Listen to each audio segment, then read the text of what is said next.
তালেপুর কাঁচামালের আড়তে পেঁপে চলতা আছে 13 টাকা 14 টাকা করে। অনেক পেঁপে উঠছে আলহামদুলিল্লাহ। নানান সবজি আছে।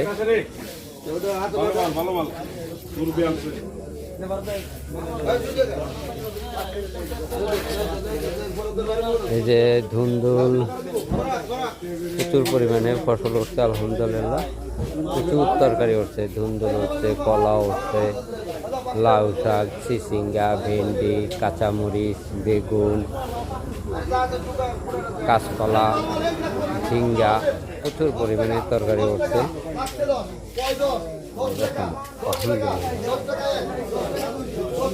কৃষক অনেক সুন্দর করে পলি করে আনছে। আসলে আমাদের দেশে কৃষক না থাকলে আমরা টাউনে যারা বাস করি তাদের সবজি তৈরি করে খাওয়া অনেক কষ্ট হয়ে যেত, কিন্তু কৃষক আছে দেখি আমরা এখনো সুস্থ সবল আছি আলহামদুলিল্লাহ। কৃষকের মেহনতের পরিশ্রমের দাম আমরা আসলে কেউই দেই না বর্তমান যুগে।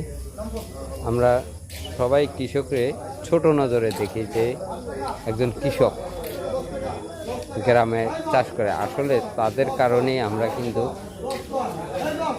খেয়ে বেঁচে আছি। তারা যদি ফসল না ফলাইতো তাহলে আমরা যারা শহরে থাকি তাদের চলা অনেক কষ্ট হয়ে যেত। আমি কিছুদিন আগে একটা মুভি দেখছিলাম, সেই মুভির কথা মনে পড়ে গেল। গ্রামের কৃষকের সবজি যদি বন্ধ করে দেয়, নিত্যপূর্ণ যেই জিনিসগুলো বন্ধ করে দিলে শহরের মানুষ অচল হয়ে যায়, না পারবে খাইতে, না পারবে কিছু করতে। এটাই বাস্তব। আমরা কৃষকরে অবশ্যই একজন মেহনতি মানুষ হিসাবে দেখব, এটাই আমাদের দাবি। আসসালামু আলাইকুম। এটা তালেবপুর কাঁচামালের আড়ত।